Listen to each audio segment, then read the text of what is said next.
నేను స్తుతిస్తున్నాను. రెండవ తిమోతి పత్రిక. ఈ 2 దినాలు ఈ రెండవ పత్రికను కూడా మనం ముగించుకునే ప్రయత్నం చేయాలని మనం ఆశపడుతున్నాం. క్లుప్తంగా నేను మొదటి పత్రికను మీకు ఒకసారి జ్ఞాపకం చేసి రెండవ పత్రికలోకి వెళ్ళే ప్రయత్నం చేస్తాను. మనం గతంలో మాట్లాడుకున్నాము. ఎఫెస్సు అనే ఒక ప్రాంతంలో అపోస్తలుడైన పౌలు దాదాపు 3 సంవత్సరాలకు పైగా పరిచర్య చేసి అక్కడ సంఘాన్ని స్థాపించి కొంతమందిని తయారు చేసి వాక్యంలో పెంచి అక్కడి నుంచి ఆయన తన మిషన్ కోసం ముందుకు వెళ్ళిపోయినట్టుగా మనం చూస్తాం. అలా ఆవిర్భవించిన ఆ ఎఫెస్సు సంఘంలో మరి చాలా దారుణమైన దుర్బోధలు వ్యాపించాయి. ఎంత దారుణం అంటే ఇక మొదటి పత్రికలో మనం చూసాం. భిన్నమైన బోధలు, కల్పనా కథలు, వంశావళులు, విశ్వాసానికి సంబంధించినవి కాకుండా వివాదానికి సంబంధించినవి, రకరకాల వక్రీకరణలు జరుగుతున్న సందర్భంలో ఎఫెస్సు సంఘాన్ని బాధ్యత తీసుకోమని, నువ్వు అక్కడ కొంతకాలం ఉండి ఆ సంఘాన్ని ప్రక్షాళన చేసి సంస్కరిస్తే బాగుంటుంది, ఆ చర్చి బాగుపడుతుంది అని తిమోతికి ఆ బాధ్యత అప్పగించినట్టుగా మనం చూస్తాం. సో తిమోతి ఏం చేయాలో కొన్ని పనులు మొదటి పత్రికలో రాశాడు. మళ్ళీ రెండో పత్రికలో కొంతకాలం తర్వాత మళ్ళీ రాస్తున్నాడు. బహుశా 1 సంవత్సరం 2 సంవత్సరాలు, అంటే బిట్వీన్ 1 and 2 years, సంవత్సరమున్నర 2 సంవత్సరాలు ఇలా అనుకోవచ్చు. More than 1 year, less than 2 years అనుకోవచ్చు. అంటే మొదటి పత్రికకి రెండో పత్రికకి ఉన్న గ్యాప్ 1 year 2 years అనుకుంటే మనకు అర్థమైపోద్ది, పెద్ద గ్యాప్ ఏం కాదు ఆ రోజుల్లో. అది రాసిన కొంతకాలానికి మళ్ళీ కొన్ని సంగతులు తెలుసుకున్నాక మళ్ళీ రాస్తున్నాడు. అయితే ఈ రెండో పత్రికలో సంగతులు చూసినప్పుడు మొదటి పత్రికలో సంగతులే దాదాపు కనపడుతున్నట్టుగా ఉంటాయి. అంటే అర్థం ఏంటంటే తను జరిగిన పరిస్థితులు దృష్టిలో పెట్టుకుని రాయట్లేదు. తను ఏం రాయాలనుకున్నాడో అవే మళ్ళీ గుర్తు చేస్తున్నాడు. సో 2 పత్రికల సారాంశం ప్రధానంగా ఏంటి అంటే, తిమోతి నీకు అప్పగించబడిన ఆ బాధ్యతను నువ్వు అక్కడే ఉండి చేయాలి. అంటే ఎక్కడో తిమోతి వెనక్కి రావాలని అనుకుంటున్నాడేమో, ఇక్కడ ఎందుకు పెట్టారు నన్ను అనవసరంగా అని ఒకవేళ ఇబ్బంది పడుతున్నాడేమో, ఏదో కారణం చేత ఎఫెసు సంఘాన్ని వదిలేసి వచ్చేస్తాడా, అది పౌలు భక్తుడి ఆందోళన. అందుకనే నువ్వు అక్కడే ఉండు అని చెప్పడానికి 2 పత్రికలు రాశాడు. 2 పత్రికల సారాంశం ఏంటంటే, యు స్టే బ్యాక్, నువ్వు అక్కడి నుంచి రావద్దు. అదే ఈ మొదటి పత్రికలో కనపడుతుంది, రెండో పత్రికలో కూడా కనపడుతుంది. రెండో పత్రికలో మీరు కనుక చూడగలిగితే రెండో పత్రిక మొదటి అధ్యాయం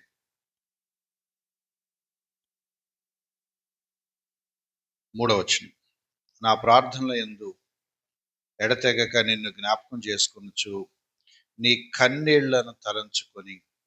ఎందుకు? తనకేదో ప్రాబ్లం ఉందన్నమాట, అక్కడేదో బాగా స్ట్రగుల్ అవుతున్నాడు, లేదా ఇంకేమన్నా ఇతరత్ర సమస్యలు ఉన్నాయో మనకు తెలియదు. కానీ తిమోతి చాలా స్ట్రగుల్ అవుతున్నాడు అన్న సంగతి అయితే మనకు కనపడుతుంది. నీకోసం నేను రెగ్యులర్గా ప్రేయర్ చేస్తున్నాను, ప్రార్థనలో నేను జ్ఞాపకం చేసుకుంటున్నాను, నీ కన్నీళ్లను తలుచుకుంటున్నాను, నిన్ను చూడవలనని రేయింబగళ్ళు అపేక్షించు. వీళ్ళిద్దరి అనుబంధం చాలా ఆశ్చర్యంగా ఉంటుంది, చాలా ఆశ్చర్యంగా ఉంటుంది. లుస్త్రా అనే ఊరు అనుకుంటాను.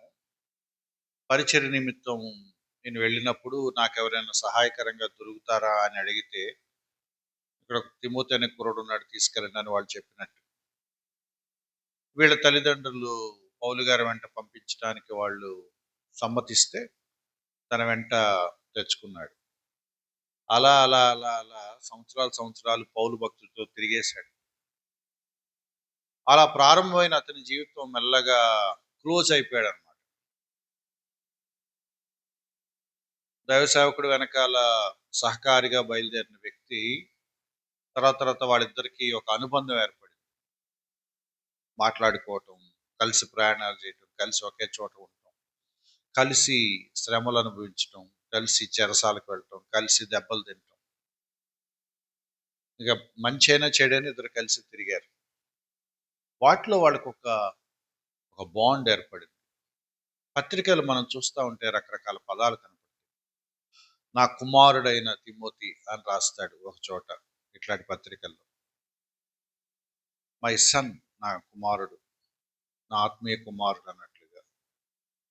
మళ్ళీ కొన్ని చోట్ల నా తోటి జత పనివాడు అని అంటాడు, అంటే ఈక్వల్. మరో చోట దైవజనుడు అంటాడు, అంటే తన గౌరవాన్ని తనకి ఇస్తూనే నా కుమారుడు లాంటి వాడు అని చెప్పుకుంటున్నాడు. ఇప్పుడు కూడా గౌరవంగానే మాట్లాడుతున్నాడు, కానీ రిక్వెస్ట్ చేసుకుంటున్నాడు.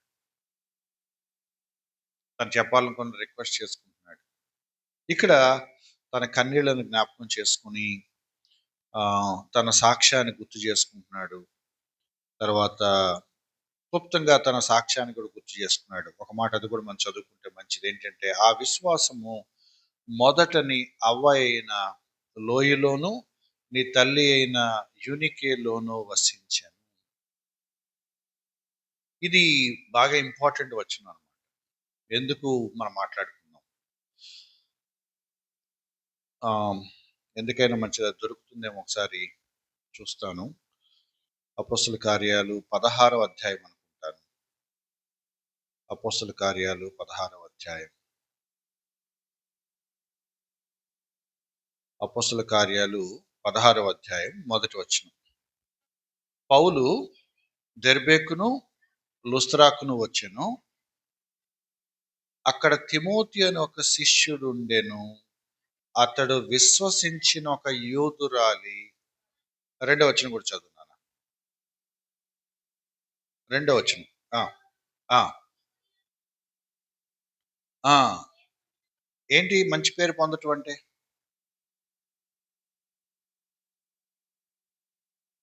ఏంటి మంచి పేరు? సాక్ష్యం. మూడవ వచనం. అతడు తనతో కూడా బయలుదేరి రావాలనని పౌలు కోరి. ఈ 3 వచనాలు గుర్తుపెట్టుకోండి. ఎందుకు ఇది మనం మాట్లాడుకుంటున్నామంటే, అంటే కొన్ని విషయాలు మనకి తెలియటం మంచిది. ఒకటి, మొదటి సంగతి, పౌలు భక్తుడు తిమోతికి పరిచయం అయ్యే నాటికే తిమోతి ప్రభువుని తెలుసుకున్నాడు. మీకు అర్థమవుతుంది కదా? అంటే పౌలు భక్తుని వల్ల రక్షించబడలేదు. ఎక్కడి నుంచి వచ్చింది అదంటే తన ఇంట్లో జరిగిందని చెప్తున్నాడు. ఆ విశ్వాసం మొదట మీ గ్రాండ్ మదర్ అవ్వ, తర్వాత నీ తల్లి యూనికేలో ఉంది. ఆ గ్రాండ్ మదరు కూతురికి నేర్పించింది, కూతురు తన కొడుకు నేర్పించింది. ఇంట్లోనే తన వాక్యంలో పెరిగాడు. ఇంట్లోనే తను సువార్త నేర్చుకున్నాడు. ఇంట్లోనే అతనికి విశ్వాసానికి సంబంధించిన ఆ సీడ్స్ పడి తను రక్షించబడి స్థానిక సంఘంలో తన పాత్ర పోషిస్తూ సహోదరుల వలన, అంటే తోటి విశ్వాసుల వలన మంచి సాక్ష్యం పొందిన కారణం చేత ఇతనైతే బాగుంటది, నా వెంట తీసుకెళ్ళటానికి నాకు ఇతను అవసరం అని తిమోతిని పౌలు భక్తుడు రిక్వెస్ట్ చేశాడు. ఎందుకు ఇది మాట్లాడుతున్నాం అంటే, ఇప్పుడు మీరు చెప్పండి, ఎక్కడ 6వ వచనం. ఆ హేతువు చేత నా హస్త నిక్షేపణం వలన నీకు కలిగిన దేవుని కృపావరము ప్రజ్వలింప చేయవలనని నీ జ్ఞాపకం చేయుచున్నాను. ఇలాంటి వచనాలు కనపడినప్పుడు మనకి బయట రకరకాల బోధలు వినపడినప్పుడు మనకు ఒక చిన్న కన్ఫ్యూజన్ వచ్చేస్తుంది.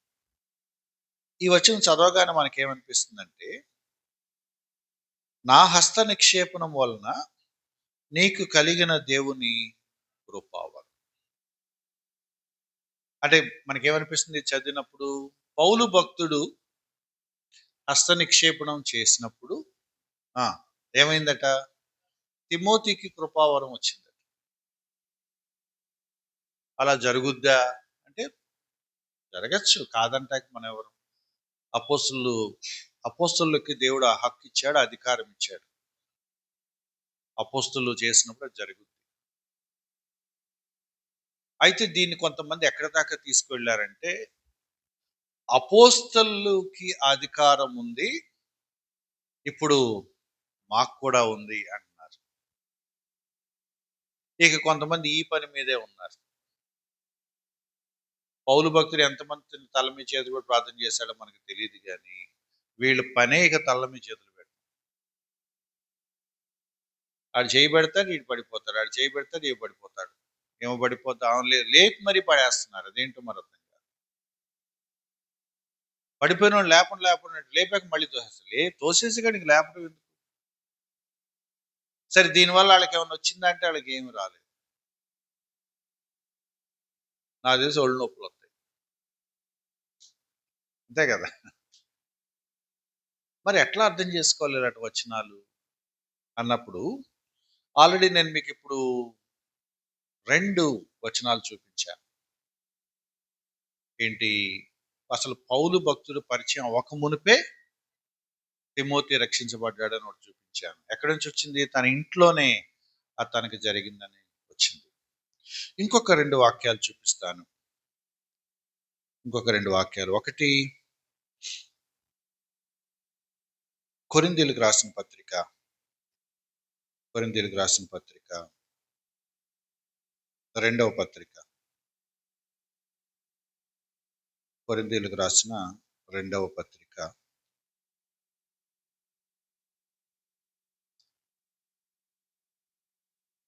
12వ అధ్యాయం 12వ వచనం. సూచక్రియలు, అద్భుతములు, మహత్కార్యములు చేయుట వలన అపోస్తలుని యొక్క చిహ్నములు సో అపోస్తలుని యొక్క చిహ్నములు, ఆ మాట గుర్తుపెట్టు, అంటే గుర్తులు. ఒక వ్యక్తిని అపోస్తలుడు అని ఎలా పిలిచేవాళ్ళు ఆ రోజుల్లో, ఎలా గుర్తుపట్టేవాళ్ళు అంటే, వాళ్ళు మహత్కార్యాలు, అద్భుతాలు, సూచక్రియలు లాంటివి చేసే అధికారం దేవుడు వాళ్ళకి ఇచ్చాడు. దేవుడు ఏర్పరచుకున్న ఆ 12 మంది శిష్యులు లేదా అపోస్తలుకి ఇచ్చాడు. ఆ తర్వాత మళ్ళీ అంతే అధికారికమైన ఇది పౌలు భక్తుడికి ఇవ్వబడింది. ఈ అధ్యాయం మీరు తర్వాత చదువుకోండి. 12వ అధ్యాయం 12 ఇప్పుడు మనం చదువుకున్న వాక్య భాగం. నేను అపోస్తలుడిని అని రుజువు చేసుకోవడం కోసం పౌలు భక్తుడు చేసిన ఒక ఆర్గ్యుమెంట్ అనమాట. అంటే ఆ రోజుల్లో మనలాంటి వాళ్ళు కొంతమంది అన్నారంట, యేసుక్రీస్తు వారు భూమి మీద ఉన్నప్పుడు నువ్వు ఎక్కడున్నావు, ఏ ఊళ్ళో ఉన్నావు, ఆయన 12 మంది శిష్యుల్లో నువ్వు లేవు కదా, మధ్యలో ఎక్కడో దమస్కు మార్గంలో దేవుడు నాకు కనపడ్డాడని చెప్పావు, ఏదేదో చెప్తున్నావు, అసలు నువ్వు అపోస్తులు అంటే మేము ఎలా నమ్మాలి? దానికి తను అంటున్నాడు, అపోస్తుల చిహ్నములు ఉన్నాయి కదా, అది మీకు తెలుసు కదా, అవి నా లైఫ్లో ఉన్నాయో లేవో చూసుకోండి. ఎందుకు ఇది మాట్లాడుకుంటున్నామంటే, అపోస్తుల కార్యాల్లో మనం చూస్తూ ఉంటే అవసరం లేదు, ఆ గ్రంథంలో చూస్తూ ఉంటే ఆయా సందర్భాల్లో అవసరాన్ని బట్టి అపోస్తలులు హస్త నిక్షేపణం చేశారు. తలల మీద చేతులు పెట్టి ప్రార్థన చేసినప్పుడు వాళ్ళు పరిశుద్ధాత్మను పొందుకోవటమో లేకపోతే వాళ్ళు ఇంకేదో కృపావరం పొందుకోవటమో జరిగింది. అయితే అది ఎవరికి పరిమితం చెప్పండి? ఎవరికి పరిమితం? అపోస్తులకే పరిమితం. ఇక ఇవాళ కూడా నాకేదైనా ఒకటి రావాలి అంటే ఎవరో దైవ సేవకుడు వచ్చి నా నెత్తి మీద చేయబెట్టి ప్రార్థన చేయాలనే రూలు కొత్త నిబంధన తీసుకోవట్లేదు. గలతీ పత్రిక 3వ అధ్యాయం. గలతీ పత్రిక 3వ అధ్యాయం. అంటే ఎక్కడెక్కడ వచనాలు ఉన్నాయి అవన్నీ క్రోడీకరించుకుంటే కానీ మనకి ఒక బ్యాలెన్స్డ్ ఆలోచన రాదు. ఒక్క వచనం పట్టుకొని మనం పక్కదారి పట్టే ప్రమాదం ఉంది. గలతీయులకు రాసిన పత్రిక 3వ అధ్యాయం 2వ వచనం. ఇది మాత్రమే మీ వలన తెలుసుకొని కోరుచున్నాను. దీన్ని మామూలు మాట్లాడాలంటే ఏమంటారు? ఇది మాత్రమే మీ వల్ల తెలుసుకొని కోరుచున్నానంటే ఏమంటావు మామూలు మాటలు? ఈ ఒక్కటే ఆన్సర్ చెప్పు, నాకు ఇంకేమవుతుంది. అన్ని క్వశ్చన్లు అడగను, ఈ ఒక్కటే అడుగుతాను. అదనమాట ఆయన ఉద్దేశం. ఏంటది ఆ క్వశ్చన్? ధర్మశాస్త్ర సంబంధ క్రియల వలన ఆత్మను పొందితిరా, లేక విశ్వాసముతో వినుట వలన పొందితిరా? చెప్పండి జవాబు. ఈ వచనం ఏం చెప్తుందంటే రక్షించబడిన ప్రతి విశ్వాసి ఏం కలిగి ఉంటాడు? పరిశుద్ధాత్మను కలిగి ఉంటాడు. యేసుక్రీస్తు వారు స్వయంగా చెప్పాడు యోహాను సువార్తలో, అవసరం లేదు మనకు తెలుసు, ఆదరణకర్తను పంపిస్తాను, ఆయన ఎల్లప్పుడూ మీ వద్ద ఉంటాడు, మీలో ఉంటాడు, మీతో కూడా ఉంటాడు, మీలో కూడా ఉంటాడు. With you and in you. లోపలుండి ఆయన మిమ్మల్ని గైడ్ చేస్తా ఉంటాడు. ఎందుకు ఇది మాట్లాడుతున్నామంటే అపోస్తల కార్యాల గ్రంథంలో జరిగిన సంఘటనలు అపోస్తలు చెప్పేదాన్ని ధృవీకరించడానికి జరిగినాయి తప్ప మళ్ళీ మళ్ళీ అలాంటి స్టోరీలు జరగాలనేమి లేదు. పత్రికలు దానికి భిన్నంగా చెప్తున్నాయి, అవసరం లేదు. మీరు విశ్వాసం ఉంచి విన్న వెంటనే మీరు ఆటోమేటిక్గా ఆత్మను పొందుతున్నారు. యేసుక్రీస్తు వారు రక్షకుడు అంగీకరించిన ప్రతి విశ్వాసి జీవితంలో ఎవరుంటారు? పరిశుద్ధాత్ముడు ఉంటాడు. కృపావరాలు కూడా ఆటోమేటిక్గా ఇచ్చేస్తున్నాడు. దానికోసం ప్రత్యేకంగా సంఘటన జరగాల్సిన అవసరం లేదు. కాబట్టి ఎవరో నేను మీకు ప్రార్థన చేస్తే మీ కృపావరం వస్తుంది, అది వస్తుంది, ఇది వస్తుంది అని అనే సందర్భాల్లో ఇక్కడ కొంచెం ఇబ్బందికరమైన మాటలు ఉన్నాయి, అంటే కాంట్రడిక్ట్ అవుతున్నాయి అన్నమాట. చూస్తారా వచనం కూడా? 1 తిమోతి పత్రిక, లాస్ట్ టైం మనం మాట్లాడుకున్నాం, మీకు ఎంతమందికి గుర్తుందో లేదో. 1 తిమోతి పత్రిక 1వ అధ్యాయం. 1 తిమోతి పత్రిక 1వ అధ్యాయం 18. 1 తిమోతి పత్రిక 1వ అధ్యాయం 18వ వచనం.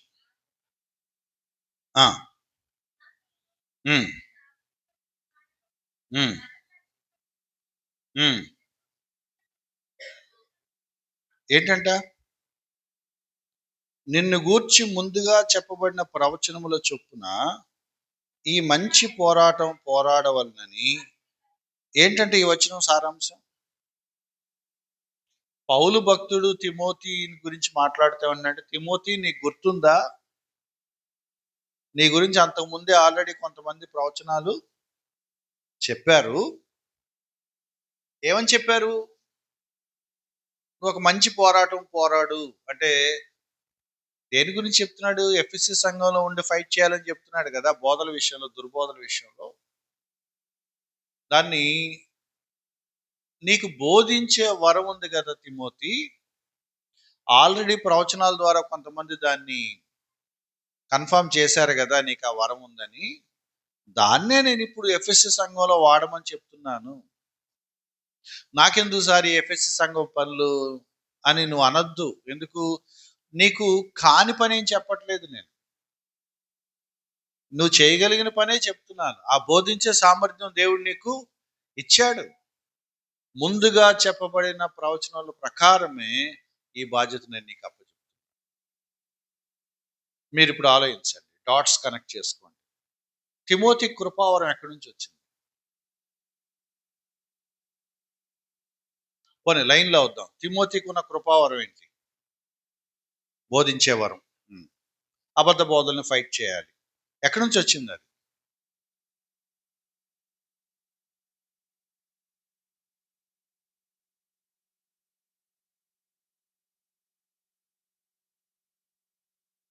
మీకు మీకు తేడా తెలుస్తుందా? ఈయన చేయేస్తే వచ్చిందా? ఈయన పరిచయం అవ్వకముందే ఉందా? పరిచయం అవ్వకముందే ఉంది. కానీ ఇప్పుడు చెయ్యేసి ఏం చేస్తున్నాడు ఈయన? దాన్ని మళ్ళీ రీకన్ఫర్మ్ చేస్తున్నాడు. ఇప్పుడు కొత్తగా ఏమీ ఇవ్వాల్సిన అవసరం లేదు. స్థానిక సంఘంలో ఎప్పుడైనా సంఘ పెద్దలు మీకు హస్త నిక్షేపణం చేస్తే, దేవుడు ఆల్రెడీ మీకు ఇచ్చిన దాన్ని సంఘం గుర్తించి దాన్ని ధృవీకరించడానికి, స్థిరపరచడానికి చేసే ప్రార్థనే కానీ, ఇప్పుడు తీసుకొచ్చి కట్టబెట్టడానికి మేమెవరం, మీరెవరు? అది అపోస్తలులకు మాత్రమే. పౌలు భక్తుడే రెండు మాట్లాడుతున్నాడు. నేనొచ్చి నీ హస్త నిక్షేపణం చేశానని అంటున్నాడు. మరోవైపు నేను రాకముందే నీకు అది ఉంది అని చెప్తున్నాడు. ఇప్పుడు మీరు ఆలోచించండి. తిమోతి విశ్వాసం ఉంచినప్పుడే పరిశుద్ధాత్మ కలిగి ఉన్నాడా లేదా? అప్పుడే కృపావరం పొందున్నాడా లేదా? అది ఆల్రెడీ కొంతమంది గుర్తించారు కదా. దాన్నే పౌలు భక్తుడు మళ్ళీ చెప్తున్నాడు. మళ్ళీ ఇప్పుడు రెండో పత్రికలో గుర్తు చేస్తున్నాడు. నీకు అనుగ్రహించబడిన కృపావరాన్ని నేను ఏదైతే నీకు మళ్ళీ గుర్తు చేసి, తిమోతి ఇది నువ్వు నెగ్లెక్ట్ చేయొద్దు, ఇది నీకు దేవుడిచ్చిన కృపావరం, ఈ పని నువ్వు చేయాల్సిందే అని బహుశా గట్టిగా మోటివేట్ చేసి ఉంటాడు పౌలు భక్తుడు.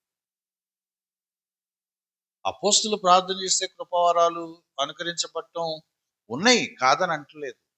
ఈ రోజులకు అవసరం. ఎందుకు? అపోస్తులు పౌలుతోనే ఆగిపోయారు. పౌలు తర్వాత ఇంకెవరు లేరు. వాళ్ళకు మాత్రమే ఆ స్పెషల్ ఇది. ఎందుకు? ఆ రోజుల్లో లేఖనాలు లేవు కాబట్టి, దేవుడు ఏర్పరచుకున్న ప్రజలు, దేవుడు చెప్పే వర్తమానం అని లోకం ఎలా గుర్తుపట్టాలి? అందుకు దేవుడు వాళ్ళకి ఇచ్చిన ఆ మాట గుర్తుపెట్టుకోండి. అపోస్తుల్ని చిహ్నములు అవి అందరికీ ఉండవు, అపోస్తులకు మాత్రమే ఉంటాయి. కానీ మనం మాట్లాడుకుంటుంది ఏంటంటే, ప్రతి విశ్వాసికి విశ్వాసం ఉంచిన క్షణమే రక్షించబడుతున్నాడు, పరిశుధాత్మను కలిగి ఉంటున్నాడు, కృపావరం కూడా అనుగ్రహించబడు. అయితే ఇక్కడ ఒక ఇంట్రెస్టింగ్ మాట చెప్పాడు. రెండో పత్రిక వచ్చేద్దాం. ఏమంటున్నాడంటే, నీ కలిగిన కృపావరమును నువ్వు ఏం చేయాలట? ప్రజ్వలింప చేయాలట. ప్రజ్వలింప చేయటానికి మీకు గుర్తుండే ఒక మాట చెప్తాను. ప్రజ్వలింప చేయటం అంటే అర్థం ఏంటంటే, మొక్కజొన్న కండ్లు అమ్మేవాడు ఒక ఇసన కర్ర పట్టుకొని ఏం చేస్తాడు? అది ప్రజ్వలింపు చేయటం అంటే. ఆ బొగ్గుల కుంపటి దగ్గర అంటా ఉంటాడు. అది రగులుకొని అది మండుతూ ఉండాలి. ఇప్పుడు ఈ జనరేషన్ గుర్తుండదు. మా చిన్నప్పుడు కట్టెల పొయ్యి దగ్గర కూర్చొని ఒక గొట్టం పట్టుకొని ఊదేవాళ్ళు. పొగ్గొట్టం అనేవాళ్ళు, ఊదురు గొట్టం అనేవాళ్ళు. గుర్తుందా మీకు? ఏం చేస్తారు? ఎందుకు ఊదుతాం? మంట రగుల్చుకోవటానికి, దారిపోకూడదు. ఈ మాట మీరు గమనించండి. కృపావరము ఏం చేయాలట నువ్వు? ప్రజ్వలింప చేసుకోవాలి. దేవుడు మీకు ఏదైనా ఒక గిఫ్ట్, ఒక స్కిల్, ఒక సామర్థ్యం, ఒక కృపావరం ఇస్తే, దేవుడు నాకు ఇచ్చాడు అని మీరు కూర్చోవద్దు. దాన్ని మీరు ఏం చేయాలంటే ప్రజ్వల్ల చేసుకోవాలి. దాన్ని మీరు ఇంప్రూవ్ చేసుకోవాలి. దానికి మీరు పని పెట్టాలి. దాన్ని మీరు ప్రాక్టీస్ చేయాలి. అది ఇక చల్లారిపోయినట్టుగా, అది పనికి రాకుండా అయిపోయినట్లుగా మీరు దాన్ని వదిలేయకూడదు. చాలాసార్లు మన యంగ్ పీపుల్కి మనసులో ఏముంటుందంటే, టాలెంట్ ఉంటే వెళ్ళి పాడేద్దాం, లేకపోతే లేదు అనుకుంటారు. టాలెంట్ ఉంటే పాడేస్తే కూడా అవ్వదు. ఏం చేయాలంటే దాన్ని ప్రజ్వరిల్లు చేసుకోవాలి.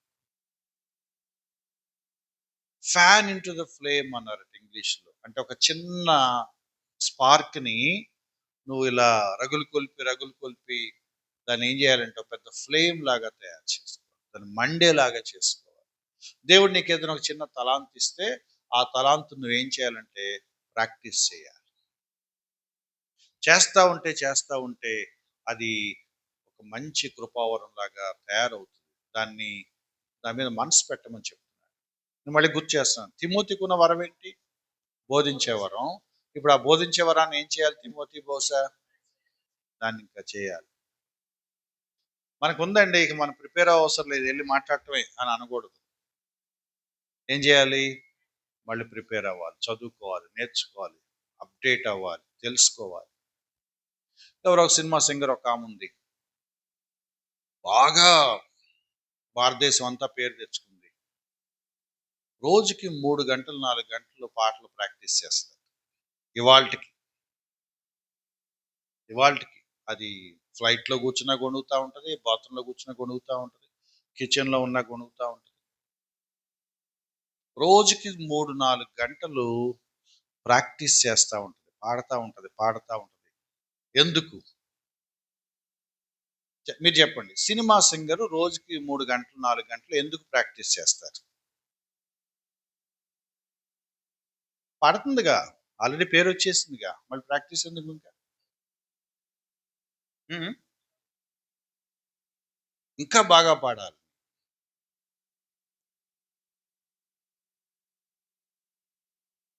లంగ్స్కి కెపాసిటీ కోసం. Very good. ఇంకా ఆ స్వరం పోకుండా ఉంటాను. Okay, very good. ఊరిని అడుగుతున్నాను కావాలని. Practice makes the man perfect. Okay, ఇప్పుడు మీరు చెప్పండి, మీరు ఎంతమందికి దేవుడు పాటలు పాడే వరం ఇచ్చాడు? అయిపోయారులే. ఎంతమంది దేవుడు పాటలు పాడే వరం ఇచ్చారు? ఒకటి చేయెత్తారా? ఓకే, 1 2 3. ఓకే, ఒకటేనా బాయ్స్లో? ఎబ్బే, దొరికిపోయారనా? సరే, మీరు ఆలోచించండి. ఒక పనికిరాని వల్గర్ మీనింగ్ నుండి భూతర్థాలుండే సినిమా పాటలు పాడే వాళ్ళే రోజుకు 3-4 గంటలు ప్రాక్టీస్ చేస్తే, నిజమైన దేవుడు, సజీవుడైన దేవుడిని ఆరాధించడానికి వచ్చేవాళ్ళు ఇక్కడికొచ్చి ఏం పాట పాడుకుందాం అని ఒకళ్ళ మొహాలు ఒకళ్ళు చూసుకుంటారు. అంటే ఏం పాట పాడాలి వీళ్ళకి ఇప్పుడు డిసైడ్ అవుతారు. ఈ పాటలో ఒకడికొచ్చు, ఆడంటే నువ్వు స్టార్ట్ చేయని వెనకాల అందుకుంటానంటాడు. ఏమందుకుంటాడు? వీడికి రాని పాట అందుకుంటాడు. మీకు అర్థమవుతుందా? ఈ మొదటోడికేమో అది పాట ఎప్పుడో పాడాడు, మళ్ళీ చాలా కాలం తర్వాత ఇవాళ పాడుతున్నాడు. ఈ పక్కనోడికి అసలు ఆ పాటే తెలియదు, కానీ సెకండ్స్లో అందుకొని వెనకాల పాడేస్తాడు. నమ్మచ్చా మనం? మీరు చెప్పండి, ఆ పాట ఎట్లా ఉంటుంది?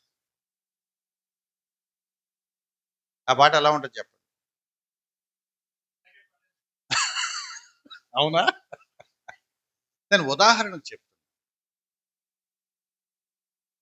లోకంలో అర్థం పర్థం లేని పాటలు పాడేవాళ్ళు జీవిత మరణ సమస్యలాగా రోజుకు 3-4 గంటలు ప్రాక్టీస్ చేస్తూ ఉంటే, దేవుని పాటలు పాడాలి, దేవుని సన్నిధిలో దేవుని ఆరాధించాలని వచ్చేవాళ్ళు ఇక్కడికి వచ్చి ప్రయోగం చేస్తూ ఉంటే, మీరు చెప్పండి, దాన్ని టాలెంట్ అందామా? ఆ స్కిల్ ఇంప్రూవ్ అవుద్దా? సరే, ఇంకా యథార్థంగా చెప్పండి, స్పెషల్ సాంగ్లు ఎన్నిసార్లు పాడి ఉంటారు? లెక్కేసుకోండి. ఆ స్పెషల్ సాంగ్ ఎన్నిసార్లు పాడి ఉంటారు ఇంటికాడ ప్రాక్టీసు? ఒక్కసారి కూడా పాడరు.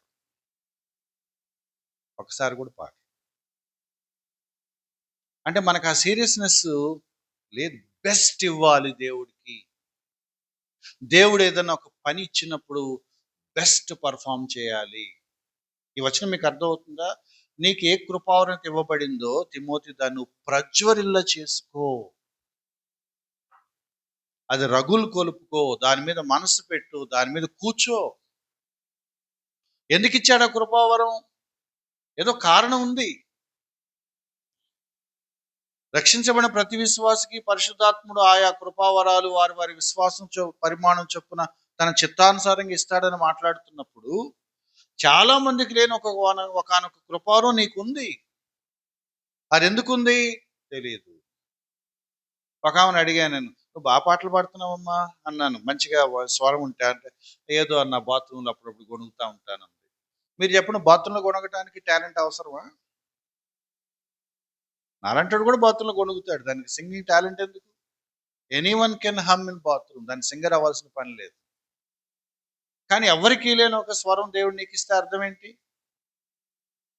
నువ్వు కూడా దాని మీద మనసు పెట్టకపోతే ఇక ఉన్నవాడికి, లేనివాడికి తేడా ఏంటి? మీకు అర్థమవుతుందా నేనేం మాట్లాడుతున్నాను? మీకు దేవుడు ఏ కృపావరం ఇచ్చాడో, ఆ కృపావరాన్ని మీరు ప్రజ్వరిల్ల చేసుకోకపోతే, మీకు ఉన్నది లేనట్టే. మీరు దాన్ని చెడగొట్టుకుంటున్నారు. దాన్ని లేనట్టుగా ప్రవర్తిస్తున్నారు. అది లేనట్టే అయిపోతుంది. తిమోతికి అంటున్నాడు, తిమోతి దేవుడు నీకు బోధించే కృపావరం ఇచ్చాడా? నువ్వు దాన్ని ప్రజ్వరిల్ల చేసుకో. రాత్రి మీరెవరో నాకు వ్యక్తిగతంగా తెలియదు కానీ, దేవుడు మీకు ఏ కృపావరం ఇచ్చాడో అది మీరు ఐడెంటిఫై చేసుకోండి. దాని మీద మీరు కూర్చోండి. దాని మీద మనసు పెట్టండి. లేకపోతే మీకిచ్చిన దానికి అర్థం లేదు. ఊరికినే ఇవ్వడు. ఒక ప్రత్యేకమైన ఉద్దేశంతో ఇస్తాడు.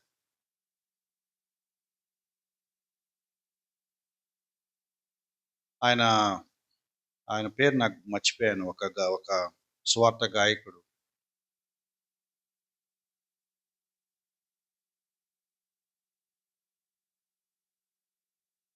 బాగా ప్రసిద్ధి చెందిన ఒక సువార్త గాయకుడట. ఒకసారి అలా షిప్ ఎక్కగానే షిప్‌లో వాళ్ళందరూ చూసి, "ఓహ్! ఈయన! అరే భలే! భలే! రండి సార్ రండి. బ్రదర్ ప్రైజ్ లార్డ్ అని ఓ పాట పాడరా" అని అడిగారు. ఎక్కడ గోలరా బాబు! ఎక్కడ కనపడితే పాట పాడమంటారు. ఇప్పుడేం పాట పాడాలి అని ఆలోచిస్తే డిసెంబర్ టైం అంట. సరే మెల్ల క్రిస్మస్ టైం స్టార్ట్ అవుతుంది కదా! ఒక పాట పాడదాము. ఒక పాట పాడాడు. ఎవరు పెద్ద నచ్చలేదు. ఏదో స్లోగా పాడాడు ఒక పాట. మంచిగానే పాడాడు. ప్రజలకు నచ్చల. జోష్ లేదనమాట. ఇంక అందరూ ఊరికనే క్లాప్స్ కొట్టి కూర్చున్నారు. ఇంకెవరు ఇంకో పాట అడగల. వీళ్ళకి నచ్చలేదేమో అని ఆయనకు అర్థమైపోయింది. అయితే ఒకాయన మెల్లగా వచ్చి, "ఈ పాట మీకెలా వచ్చు?" అని అడిగాడు. నా మాటలు బాగా జాగ్రత్తగా వినండి. "ఈ పాట మీకెలా వచ్చు?" అని అడిగాడు. "ఈ పాట నేను ఆర్మీలో ఉన్నప్పుడు నేర్చుకున్నానన్నాడు." ఎవరు? ఈ సువార్త గాయకుడు. అప్పుడు ఈ వ్యక్తి అన్నాడంట, "నువ్వు చెప్పింది కరెక్టే. ఈ పాట వల్లే నువ్వు బ్రతికిపోయావు" అన్నాడు. "ఈ పాట వల్లే నువ్వు బ్రతికిపోయావు. మీరు చెప్పింది నాకు అర్థం అవ్వలేదు" అంటే అప్పుడు ఆయన చెప్తున్నాడంట, "నేను పలానా దేశానికి చెందిన సైనికుడిని. కొన్ని సంవత్సరాల కిందట మా సరిహద్దుల్లో కొంతమంది కనపడితే మేము వాళ్ళని చంపాలని గురిపెట్టాము. మరి నీకు గుర్తుందో లేదో నీ పక్కన అటు ఇటు ఇటు కొంతమంది వాళ్ళు చచ్చిపోయారు. నువ్వు ఈ పాట పాడుకుంటూ అక్కడ తిరుగుతున్నావు కాబట్టి ఆ పాట విని మేము తన్మయత్వం చెంది నిన్ను కాల్చకుండా వదిలేసాము. ఆ పాట నాకు ఇప్పటికి గుర్తుంది. నువ్వు మళ్ళీ పాడావంటే నువ్వా కాదా డౌట్ వచ్చింది." ఎందుకు చెప్తున్నాను? ఎందుకు చెప్పానిది? దేవుడు మనకు తన కృపావరాలు ఊరికినే వాటికేవో కారణాలున్నాయి. వాటికేవో పనులున్నాయి. ఒకామె సువార్త గాయకురాలుంది. ఆమె తీర్మానం చేసుకుందట. తన స్వరం దేవుడిచ్చిన దాన్ని బట్టి. తన స్థానిక సంఘంలో ఎవరెవరైతే అనారోగ్యంలో బాధపడి హాస్పిటల్ పాలవుతారో వాళ్ళని సందర్శిస్తదట. వాళ్ళ దగ్గరికెళ్ళి కూర్చొని వాళ్ళతో కూసేపు మాట్లాడి 1, 2 పల్లవులు, చరణాలు మెల్లగా చిన్న స్వరంతో ఆవళ్ళకే వినపడేలాగా పాడి వాళ్ళకి కొంచెం ఆదరణ కలిగించి ప్రార్థన చేసొస్తదట. ధైర్యం తెచ్చుకుంటారట కొంతమంది ఆమె పాట విన్నాక. ఆ పాటలోని భావాన్ని వాళ్ళు విన్నాక. నేను ఊరికినే ఉదాహరణకి పాటలు పాడటం గురించి చెప్తున్నాను. బోలెడన్ని కృపావరాలు, నానా విధములైన కృపావరాలు. దేవుడు మీకిచ్చిన కృపావరాల మీద మీరు శ్రద్ధ పెట్టకపోతే, మీరు చేయటానికి ఇక పనే ఉంది మీకు చెప్పండి. దేవుని మందిరంలో ఏ పని చేయాలి? ఏ పని చేయాలి? లాస్ట్ టైం నేను చెప్పాను మీకు. ఏ పని పడితే ఆ పని చేయటానికి వీలు లేదు. చిన్నప్పుడు ఓ సామెత ఉంది కదా! దొంగలొస్తే ఎప్పుడు కుక్క అరుస్తుందట. గాడిద అందంట, ఎప్పుడు అదేనా అరవటం? మేము అరవకూడదా అందంట. కుక్క ఏముందంటే, సార్ అరువు అందంట. ఇది అరిస్తే యజమాని వచ్చి నిద్ర చెడగొడతావా అని గాడిదని కొట్టాడు. కుక్క అరిస్తేనే అరుపుకు అందం. గాడిద అరిస్తే అది నిద్రాభంగం. దొంగలొచ్చారని కూడా అనిపించదు యజమానికి. మీరు దేవుని మందిరంలో ఏ పనులు చేయాలి అని మీరు ఆలోచించుకుంటే మీ దగ్గర ఉన్న ఒకే ఒక జవాబు, ఏ పని దేవుడు మీకు ఏ తలాంత్ ఇచ్చాడు, ఏ సామర్థ్యం ఇచ్చాడు, ఏ స్కిల్ ఇచ్చాడు, ఏ ఎబిలిటీ ఇచ్చాడు, అది మీరు ఫైండ్ అవుట్ చేసుకోవాలి. ఆ పని మీరు చేయాలి. మీరు ఏది చేయాలో మీకే తెలియదు, మిమ్మల్ని ఎందులో ఇన్వాల్వ్ చేయాలో మాకు తెలియదు. అప్పుడు ఏమవుద్ది? గందరగోళం అవుద్ది. కాబట్టి ఇమ్మీడియట్‌గా మీరు చేయాల్సిన పని ఏంటంటే, you should identify your spiritual gift and you should put it into practice. ఎంత శ్రద్ధగా దాన్ని ప్రజ్వరిల్ల చేసుకుంటారో అన్ని అవకాశాలు దేవుడు మీకు ఇస్తా ఉంటాడు. వేరే యు బిగిన్ ఫ్రమ్ దేర్. అక్కడి నుంచి ప్రారంభించాలి. దాన్ని మీరు ఏ స్థాయికి తీసుకువెళ్ళాలంటే, ఈ పని ఇతను చేసినట్టు ఇంకెవరు చేయలేరు. ఎందుకంటే ఇతనికి దేవుడు ఆ వరం ఇచ్చాడు. మా చర్చిలో అందరూ పాడతారురా అన్నాడు ఒకాయన. మీకు అర్థమైందా? మా చర్చిలో అందరూ పాడతారు. అందరూ స్పెషల్ సింగర్లు. అంటే అర్థం ఏంటి? ఎవడు సింగరో కూడా మాకు తెలియదు. మీకు పాటలు పాడే వరం లేదని మీకు అర్థమైన రోజు అర్జెంటుగా మీరు చేయాల్సిన పని ఏంటి? అటు వెళ్ళకూడదు. అది పాడేవాళ్ళని పాడనివ్వండి, మనం వెళ్ళొద్దు. మైకులు బాధపడతాయి. ఈడు పాడితే కూడా నేను పని చేయాలా అని మైక్ అనుకుంటాను. దేవుడు మీకు ఏ స్కిల్ ఇచ్చాడో, ఏ సామర్థ్యం ఇచ్చాడో, ఏ నైపుణ్యం ఇచ్చాడో ఆ పని చేయాలి. దానివల్ల సంఘానికి బాగుంటుంది, మీకు వ్యక్తిగతంగా బాగుంటుంది. ఎందుకంటే దేవుడు మీకు ఇచ్చిన పనినే మీరు చేస్తున్నారు కాబట్టి. ఆ తర్వాత దేవుడు మిమ్మల్ని ఎటు తీసుకెళ్తాడో ఆ దేవుడు చూసుకుంటాడు. స్థానిక సంఘంలో మీకు చేతగాని పని మీరు చేయొద్దు. మీరు చేతనైన పనిని మీరు చేయాలి. తిమోతి కూడా అదే చెప్తున్నాడు. నీకున్న కృపావరాన్ని నువ్వు ప్రజ్వరిల్ల చేసుకో. దానికి ఒక సీక్వెన్స్ చెప్తున్నాడు అనమాట. ఏం చేయాలని? 7వ వచనం.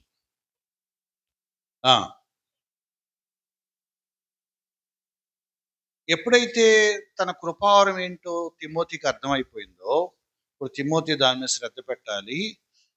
ముఖ్యంగా అసలు పిరికితనం అనే మాట తీసేయాలి.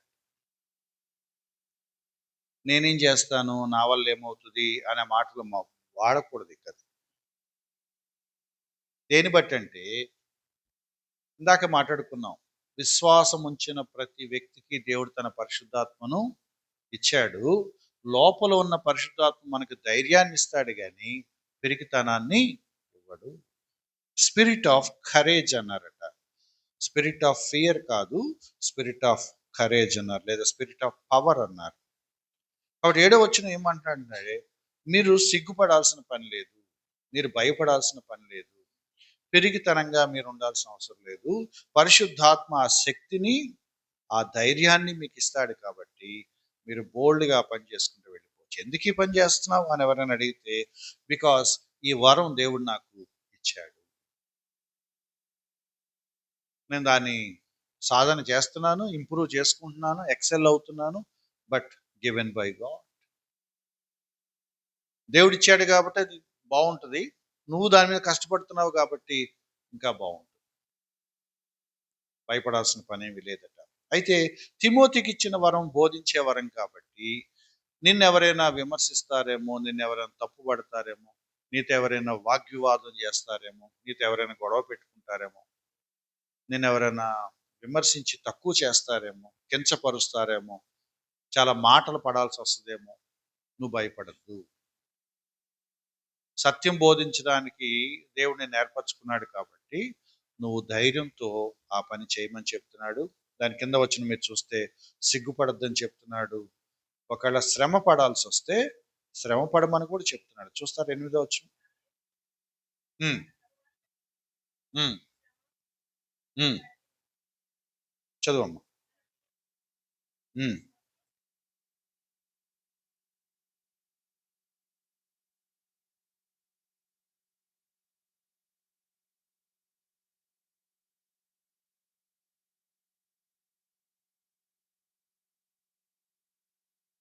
ఇప్పుడు ఏం చెప్తున్నాడు? ఎక్కడికి వెళ్ళిపోయాడు? మాట్లాడుతూ మాట్లాడుతా అసలు ఈ పని నువ్వు ఎందుకు చేస్తున్నావో తెలుసా? ఒకటి, ఆ వరం పరిశుద్ధాత్మ ద్వారా నీకు అనుగ్రహించబడింది. 2, ఆ పని చేయటానికి కావాల్సిన ధైర్యం ఎవరిస్తారు? పరిశుద్ధాత్ముడు ఇస్తాడు. ఇప్పుడు అంతకంటే పెద్ద కారణం చెప్తున్నాడు. దేవుడు నిన్ను ఎందుకు రక్షించుకున్నాడు? నీ చేత ఈ పనులు చేయించడానికే. అసలు నిన్ను పిలిచింది ఎవరు? దేవుడే.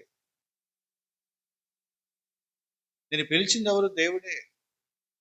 ఇప్పుడు వెనక నుంచి వద్దాం. దేవుడు నిన్ను పిలిచాడు, నువ్వు విశ్వాసం ఉంచి రక్షించబడ్డావు, తన కృపావరాలు నీకు ఇచ్చాడు. ఇప్పుడు ఆ కృపావరాలు నువ్వు ఏం చేయాలి? దేవుడి కొరకు వాడాలి. సిగ్గుపడకుండా ధైర్యంతో ఆ పని చేయాలి. నేను పిలిచిన ఆయనే తన ఏర్పాటు ప్రకారం నీకు ఆ కృపావరం ఇచ్చినప్పుడు, ఆ పని నీకు అప్పగెప్పినప్పుడు, ఆ సువార్త పనిలో నీకంటూ ఒక రోల్ ఇచ్చినప్పుడు, నువ్వు సిగ్గుపడకుండా శ్రమలు ఎదురైనా సరే నువ్వు ధైర్యంగా ఆ పని చేయి. పరిశుద్ధాత్ముడు ఆ శక్తిని నీకు ఇస్తాడు. ఎంత ఆశ్చర్యంగా ఉందో చూడండి. 12వ వచనం. ఆ హేతువు చేత ఈ శ్రమలను, ఇప్పుడు మీరు చెప్పండి, ఆ హేతువు చేత ఈ శ్రమలను అనుభవిస్తున్నాను. ఏ హేతువు చేత? దేవుడు పిలిచాడు, దేవుడు చేయమంటున్నాడు. ఆ చేయటానికి కావాల్సిన గిఫ్ట్ దేవుడే, సామర్థ్యం నాకు ఇచ్చాడు. దానికి కావాల్సిన ధైర్యాన్ని కూడా ఆయన ఇస్తానంటున్నాడు. చేస్తాను.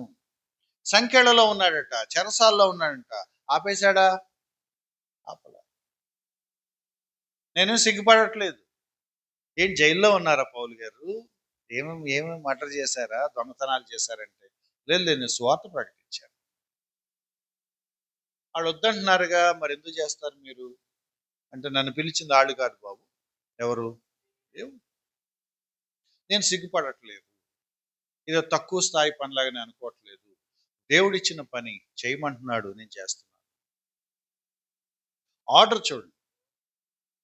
దేవుడు మిమ్మల్ని పిలిచాడు. నేను క్రోడీకరించి చెప్తున్నాను. దేవుడు మిమ్మల్ని పిలిచాడు, మిమ్మల్ని రక్షించుకున్నాడు, మీకు ఆ కృపావరం ఇచ్చాడు. ఇప్పుడు ఆ కృపావరాన్ని మీరు దేవుని కోసం వాడాలి. దాంట్లో భయపడాల్సిన పని లేదు, సిగ్గుపడాల్సిన పని లేదు. అదే కొంచెం కిందకు వస్తే మళ్ళీ చెప్తున్నాడు. 12వ వచనం. ఆ హేతువు చేత ఈ శ్రమలను అనుభవించున్నాను గాని నేను నమ్మిన వానిని ఎరుగుదును గనుక సిగ్గుపడను. మరి 13వ వచనం. 13వ వచనం ఓ పని చేద్దాం. 14వ వచనం. ఇక్కడ నుంచి చదువుతారా? నీవు నా వలన వినిన హితవాక్య ప్రమాణమును గైకొనుము. ఎవరి వల్ల వాక్యం నేర్చుకున్నాడు తిమోతి? పౌలు భక్తుని వల్ల. నేర్చుకున్నాక ఏం చేయాలంటే, ఇప్పుడు నీకు అప్పగింపబడిన ఆ మంచి పదార్థమును మనలో నివసించే పరిశుద్ధాత్మ సహాయంతో, ఎంత ఇంట్రెస్టింగ్గా ఉందో చూడండి. నేను వివరం తర్వాత చెప్తాను, ముందు పదం గుర్తుపెట్టుకోండి. పదార్థము అన్నాడు. ఇప్పుడు మనం దేని గురించి మాట్లాడుతున్నాం? సువార్త గురించి, దేవుడిచ్చిన కృపావరం, వాక్యం గురించి మాట్లాడుతున్నాం. తిమోతికి దేవుడు వాక్యం, సత్యం బోధించే ఒక బాధ్యత అప్పచెప్పాడు. తిమోతి భయపడాల్సిన పని లేదు, ధైర్యంగా ఆ పని చేయాలి. సిగ్గుపడాల్సిన పని లేదు. ఇప్పుడు సిగ్గుపడాల్సిన పని లేదు, శ్రమలు ఎదురైనా సరే దేవుడు పని చేయాలి అన్నాడు. కరెక్టే, బానే ఉంది. మీకు అర్థమవుతుందా సీక్వెన్స్? పిలిచాడు, కృపావరం ఇచ్చాడు, పనిచ్చాడు, ధైర్యంగా ఆ పని చేయమని చెప్తున్నాడు. తిమోతికి ఇచ్చిన కృపావరం ఏంటి? బోధించేవరం. ఆ పనిలో కొనసాగమని చెప్తున్నాడు. ఇప్పుడు ఇంకో మాట యాడ్ చేస్తున్నాడు. నీకు అప్పగించబడిన ఆ మంచి పదార్థమును ఏం చేయాలి? కాపాడాలి. కాపాడాలి. కాపాడాలి అంటే ఏంటి పదార్థం అంటే మనకు తెలియదు. ఏంటి పదార్థం? ఒక ఆహార పదార్థం అంట అనుకోండి, మాట వరుసకి. ఒక ఆహార పదార్థం నేను తెచ్చి దైవ సేవకుడికి ఇచ్చాను. అన్న కొంచెం చికెన్ కర్రీ అన్నా, నా భార్య బాగా ప్రేమగా వండింది, అమ్మగారికి ఇవ్వండి అని ఇచ్చాను. అప్పుడు పాస్టర్ గారు ఏమంటారు? అమ్మగారు లేరయ్యా, సాయంత్రం వస్తారు, సాయంత్రం ఇస్తాను అని చెప్పాలి. ఏం చేస్తారు అప్పుడు దాకా? చెప్పండి. కాపాడాలి. పాడైపోకుండా చక్కగా మూత పెట్టి ఒక గిన్నెలో పెట్టి ఎక్కడ పెడతారు? ఫ్రిడ్జ్లో పెడతారు. ఈవినింగ్ ఆమె వచ్చినప్పుడు ఆమెకి ఇస్తారు. ఎందుకు?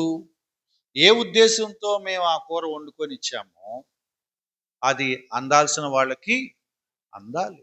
ఆ ప్రయోజనం నెరవేరాలి. ఇప్పుడు తిమోతి సువార్త ప్రకటించే బాధ్యతే కాదట, సత్యవాక్యాన్ని బోధించే బాధ్యతే కాదట, ఆ సత్య సువార్తను కాపాడే బాధ్యత కూడా తిమోతికి ఉంది. మీకు అర్థమవుతుందా? కృపావరాన్ని ఇచ్చింది ఎవరు? పరిశుద్ధాత్ముడు. ధైర్యాన్ని ఇచ్చేది ఎవరు? పరిశుద్ధాత్ముడే. దాన్ని ప్రిజర్వ్ చేసే బాధ్యత కూడా ఎవరు తీసుకుంటున్నారు? పరిశుద్ధాత్ముడు. With the help of the holy spirit you preserve the gospel.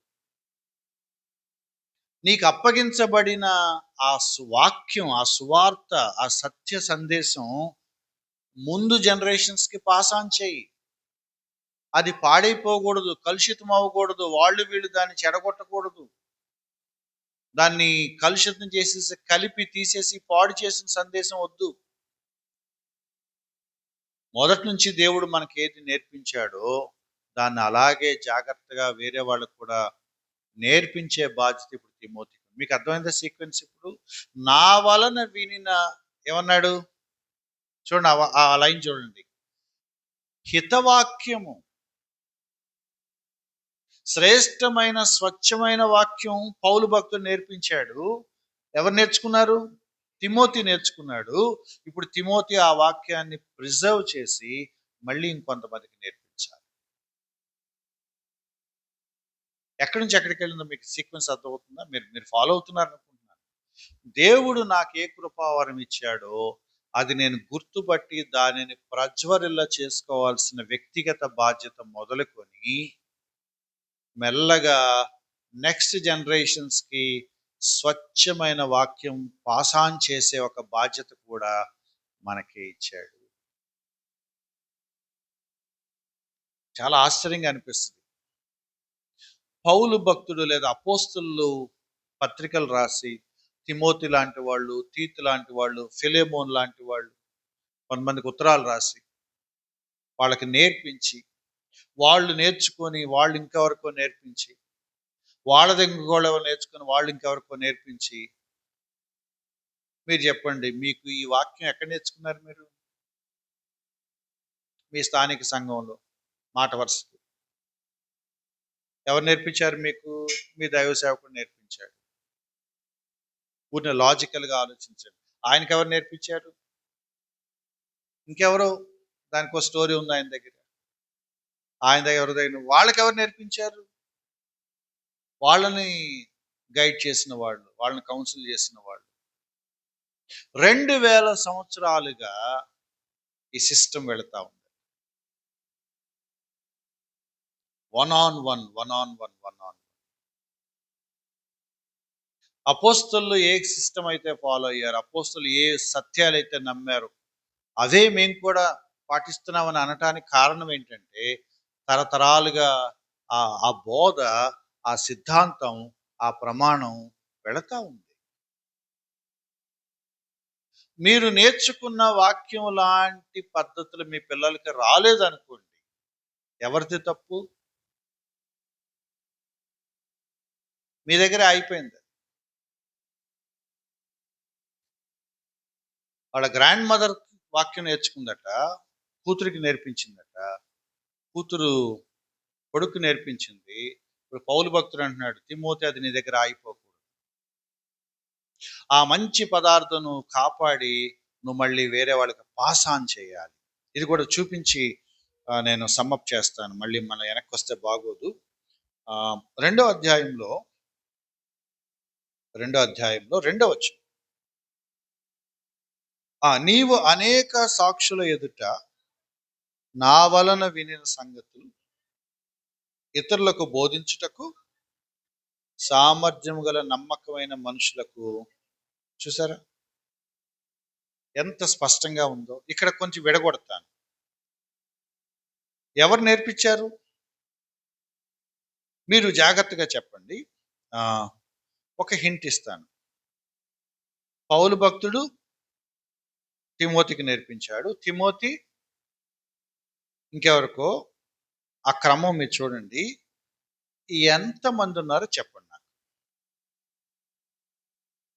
చూసి చెప్పండి నాకు. ఎంతమంది ఉన్నారో చెప్పండి. అంటే ఎన్ని లైన్స్ ఉన్నాయో చెప్పండి. ఎన్ని జనరేషన్స్ ఉన్నాయో చెప్పండి.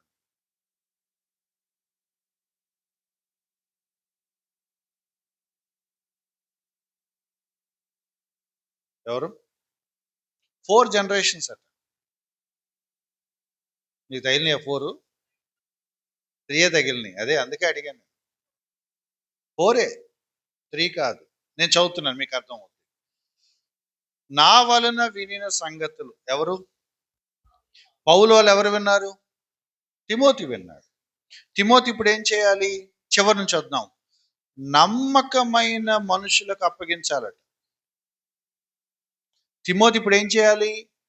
తను ఏదైతే నేర్చుకున్నాడో అది మళ్ళీ ఇంకొంతమందికి నేర్పించాలి. మళ్ళీ ఇక్కడ కూడా జాగ్రత్తగా నా మాట అర్థం చేసుకోండి. ఎవరికి నేర్పించాలి? ఆ నమ్మకమైన ముందు మాట, సామర్థ్యము గల. ఈయన బోధకుడు ఎవరిని తయారు చేయాలి? మళ్ళీ ఈయనలాంటి కొంతమంది బోధకులు తయారు చేయాలి. సామర్థ్యం. నీకు కూడా అదే కృపావరం ఉందా? రా, నేను నీకు నేర్పిస్తాను అని అన్నారు. ఒక ఆయన బాగా పాటలు పాడతాడు, ఇంకొక ఆయన బాగా పాటలు పాడతాడు. నేను సరిగా మనం జీరో. ఎందులో? ఈ పాటలు పాడటం. ఎవరు త్వరగా నేర్చుకుంటారు? ఎందుకు? ఆ కృపావరం వాళ్ళకి ఉంది.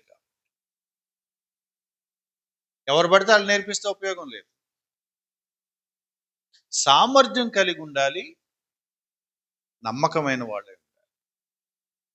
అంటే మేము ఎలా నమ్మకంగా ప్రజలకు నేర్పించి ముందుకు పాస్ ఆన్ చేశామో, వాళ్ళు కూడా అంతే నమ్మకంగా నేర్చుకొని మళ్ళీ ఇంకెవరికో వాళ్ళు బోధించాలి. అటువంటి వాళ్ళకే నేర్పించాలి. కొంతమందికి నేర్పించి చెడగొడతాం. ఆడి కొమ్ములు వస్తాయి, ఆడు దాన్ని కలుపుతాడు, తీసేస్తాడు, ఆడి వల్ల భిన్నమైన బోధలు వస్తాయి. తిమోతి, నువ్వు జాగ్రత్తగా చూసుకొని ఏరి ఎంపిక చేసుకొని సామర్థ్యము గల నమ్మకమైన మనుషులకు వాటిని అప్పగించు. వాళ్ళు ఏం చేస్తారట? ఇతరులకు బోధించే సామర్థ్యం వాళ్ళకు వస్తుందట. ఎవరైతే తిమోతి దగ్గర నేర్చుకున్నారో వాళ్ళు ఇప్పుడు ఏం చేస్తారట? మళ్ళీ ఇంకొంతమంది ఇతరులకు బోధిస్తారు. పౌలు తిమోతికి నేర్పిస్తాడు, తిమోతి కొంతమందికి నేర్పిస్తాడు, వాళ్ళు ఇంకొంతమందికి నేర్పిస్తారు. 2 పనులు ఉన్నాయట స్థానిక సంఘానికి. ఆ సత్య వాక్యం, ఆ సద్బోధ, సౌండ్ టీచింగ్ అంటున్నామే, అది మన జనరేషన్తో ఆగిపోకూడదు. మనం ఇళ్లలోనేమో మన పిల్లలకు మనం నేర్పించుకోవాలి. కానీ స్థానిక సంఘంలో ఏం చేయాలంటే ఆ సామర్థ్యం, అంటే ఆ బోధించే సామర్థ్యం, లేకపోతే ఆ పలానా కృపావరం ఎవరికి ఏది ఉందో గుర్తుపట్టి వాళ్ళను మళ్ళీ తయారు చేయాలి. ఇంగ్లీష్లో మాట ఉంది, రెగ్యులర్గా చెప్తా ఉంటాను నేను. ఇంగ్లీష్ సేయింగ్ అది, నేను చెప్పేదేం కాదు, పాపులర్ సేయింగ్ అది. A good leader produces another good leader. ఒక మంచి నాయకుడు ఇంకొక మంచి నాయకుడిని తయారు చేస్తాడు. ఏ బ్యాడ్ లీడర్ రాడట. ఆ సామెత ప్రత్యేకత అదే. A good leader makes another good leader, but a bad leader makes a slave. మీకు అర్థమైందా? ఇది ఇంకో చెడ్డ నాయకుని చేయట్లా, ఒక బానిసను తయారు చేస్తాడు. ఒక నాయకుడు ఇంకో నాయకుడిని తయారు చేస్తాడు, ఒక చెడ్డ నాయకుడు ఇంకొక బానిసను తయారు చేస్తాడు. అంటే అర్థం ఏంటంటే, తన వెనకాల పనులు చేయించుకోవటానికి నిలబెట్టుకుంటాడు తప్ప వాళ్ళని లీడర్స్గా తయారు చేయడు. మీకు అర్థమవుతుందా మనం ఏం మాట్లాడుతున్నామో? చెరసాల్లో ఉండి పౌలు భక్తుడు ఉత్తరం రాస్తున్నాడు, ఒక ఆయన్ని నేను ఎలాగైనా నా తర్వాత పనిలోకి దించాలి, నిలబెట్టాలి. ఎవరిని? తిమోతి. అందుకు తిమోతి మీద ఒత్తిడి చేస్తున్నాడు. లాస్ట్ టైం మాట్లాడుకున్నాం, తిమోతి నీ మీద ఆనబెట్టి చెప్తున్నాను, నువ్వు వెళ్ళటానికి వీలు లేదు. నువ్వు మాసిదోనియా నుంచి వెళ్ళావా, ఎఫెసులో ఉన్నావా, అక్కడే ఉండు, ఇక నాకు కదలొద్దు. నువ్వు ఆ పని నువ్వు తీసుకో, ఆ పని నువ్వు చేయాల్సిందే. నీ కన్నీళ్లు నాకు తెలుసు, నీ కోసం నేను ప్రార్థన చేస్తున్నాను, నీ నీ ఇబ్బందులు నాకు తెలుసు, కానీ ఆ పని మాత్రం నువ్వు మానటానికి వీలు లేదు. ఎందుకంటే అలా చేసేవాళ్ళు నమ్మకమైన వాళ్ళు ఎవరు లేరు. ఆ మాట కూడా చూసి ముగిద్దాం. మొదటి అధ్యాయం ఆఖరిలో ఈ మాట అన్నాడు, 15వ వచనం. ఆసియాలోని వారందరూ నన్ను విడిచిపోయిరన్న సంగతి నీవు ఎరుగుదువు. ఏంటంట? ఎందుకు వెంటబడి తిమోతి నువ్వే చేయాలంటే, ఆ రోజుల్లో పౌలు గారి తర్వాత దాన్ని ఎవరన్నా బాధ్యత తీసుకోవటానికి నమ్మకమైన సామర్థ్యం కలిగిన వాళ్ళు వేళ్ల మీద లెక్క పెట్టచ్చు. ఎందుకు నీకే పదే పదే ఉత్తరం రాస్తున్నానంటే చెప్తున్నాడు, తిమోతి ఏం చెప్పను నా బాధ, ఆసియాలో ఉన్న వాళ్ళందరూ నన్ను విడిచిపోయారు. చాలా మంది వెనకాల తిరిగారు పౌలు గారి వెనకాల, కానీ ఈయన చెరసాల్లోనికి వెళ్ళే సమయానికి ఎవడు కనపడలేదు. కొంతమంది అడ్రస్ లేరు, కొంతమంది తప్పుకున్నారు, కొంతమంది సాకులు చెప్తున్నారు. వాళ్ళలో నిలబడిన ఆయన ఒక ఆయనేనంట. ఎవరతను? ఓనేసిఫోర్ అనే ఒక అతను నిలబడ్డాడు. అతను చెరసాల్లో ఉన్నా కూడా వచ్చి డేర్ చేసి జైలుకి వచ్చి మరీ కనపడి పలకరించి వెళ్తున్నాడు. ఏంట్రా నువ్వు పద్దాకు వస్తున్నావు ఈయన దగ్గరికి, నువ్వెవడోరా అని ఆయన కూడా జైలు వేస్తే ఏమైపోతాడు?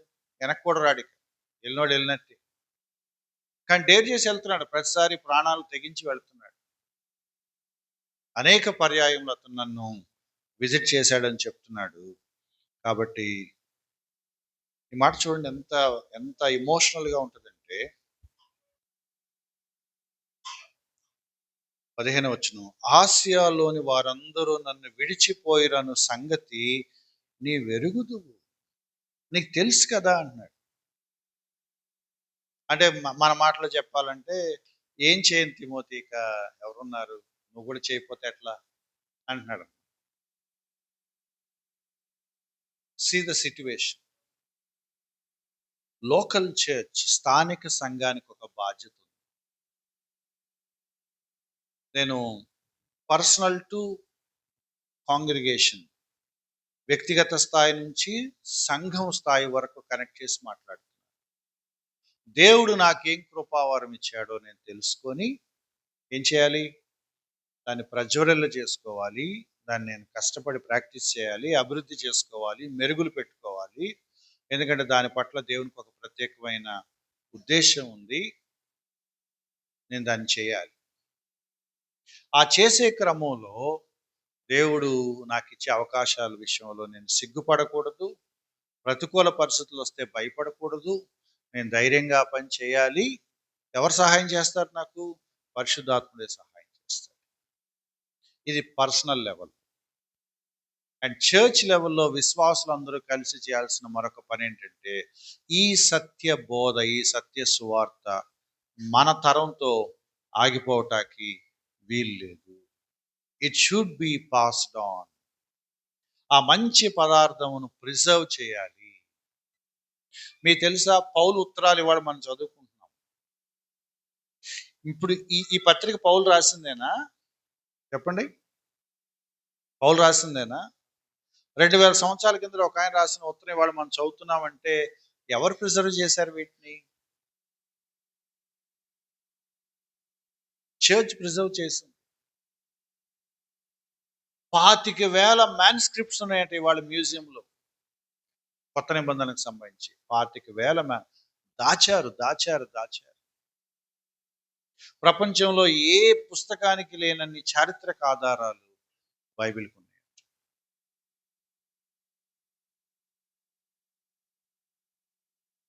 జూలియస్ సీజర్ అనేవాడు ఈ భూమి మీద ఉన్నాడా లేదా అని చెప్పడానికి చరిత్రలో అందుబాటులో ఉన్న ఆధారాలు 5-6 ఉన్నాయి.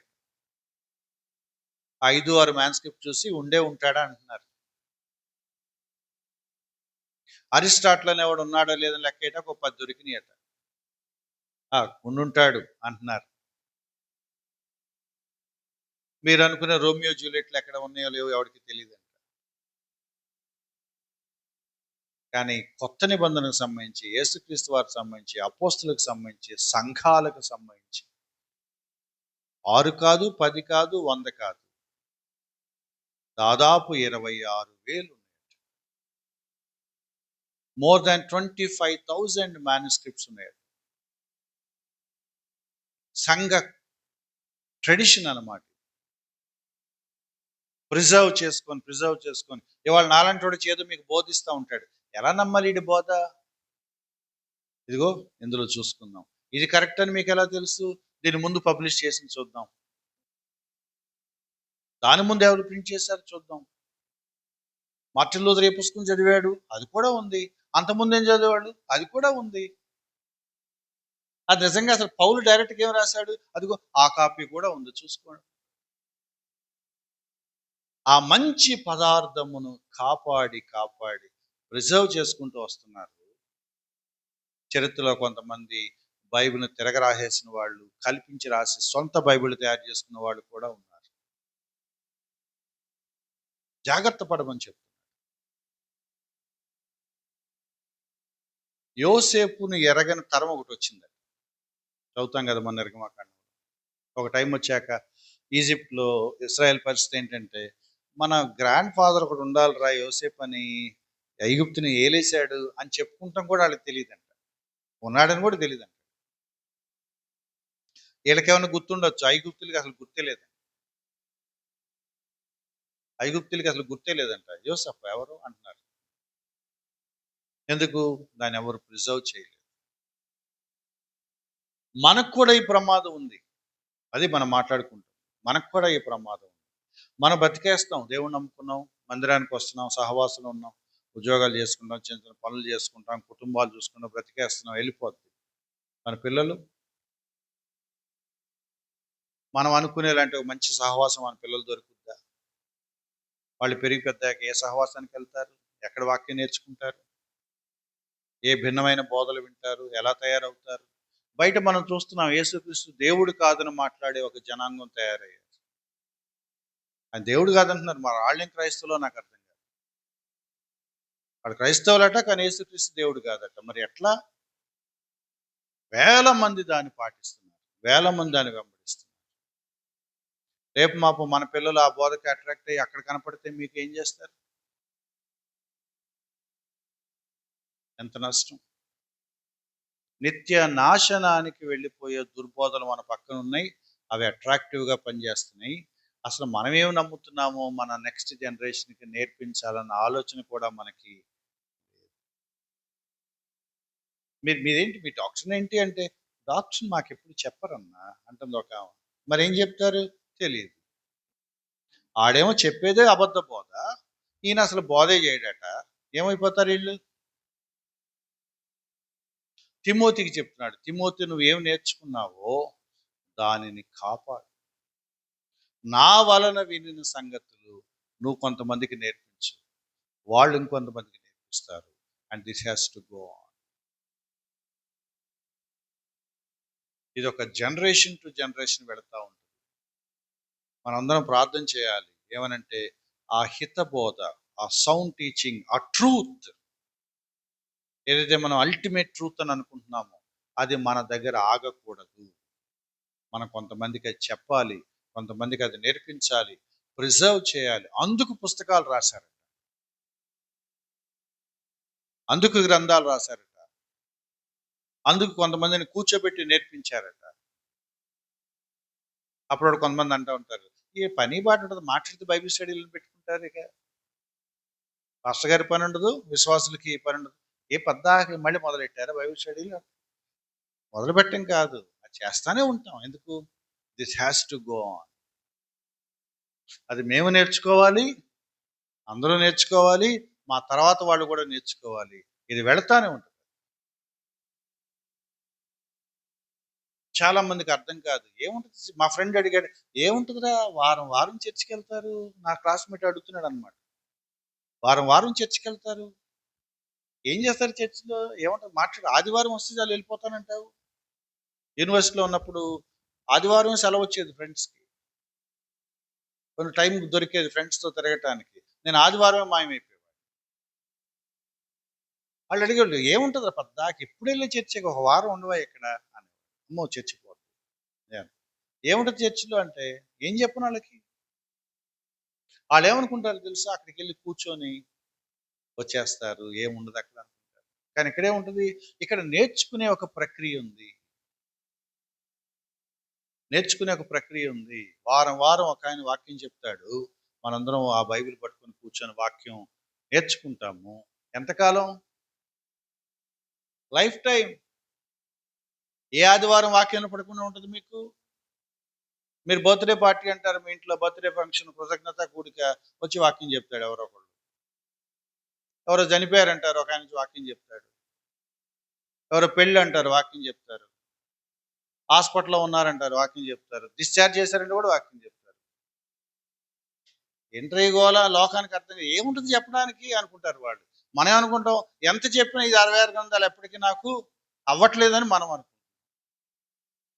ఎందుకో తెలుసా, ఇది మళ్ళీ పాస్ ఆన్ అవ్వాలి, పాస్ ఆన్.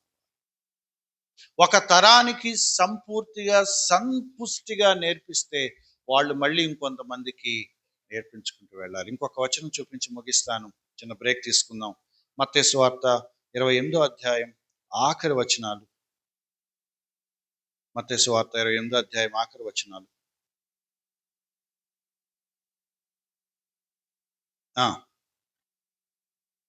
ఏంటంట, నేను ఏమైతే మీకు నేర్పించానో వాటన్నిటినీ మళ్ళీ బాబు మీరు ఇలా చేయండి, ఆయన నేర్పించాడని చెప్పేవాళ్ళు కావాలట. చదువమ్మా. ఎవరు బోధించాలి? శిష్యులు. యేసుక్రీస్తు వారు శిష్యులకు నేర్పించాడట, నేను ఏవైతే మీకు బోధించానో అవన్నీ మళ్ళీ మీరు ఇంకొంతమందికి బోధించాలి. మీరు కరెక్ట్గా చెప్పండి, శిష్యులు ఏం చేయాలి? ఓకే, ఇలా అడుగుతాను, శిష్యులు బోధిస్తూ ఏం చేయాలి?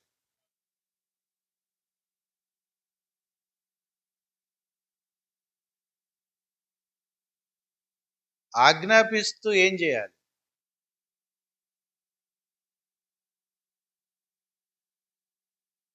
శిష్యులు ఏం చేయాలి? అనుసరించమని చెప్తూ ఏం చేయాలి? ఇంకొంతమంది శిష్యులను తయారు చేయాలి. సీక్వెన్స్ మీకు అర్థమైందా? ఏ డిసైపుల్ ఏం చేయాలి? ఇంకొంతమంది శిష్యులు. మీకు కనపడలేదు ఆ మాట? ఎక్కడుంది?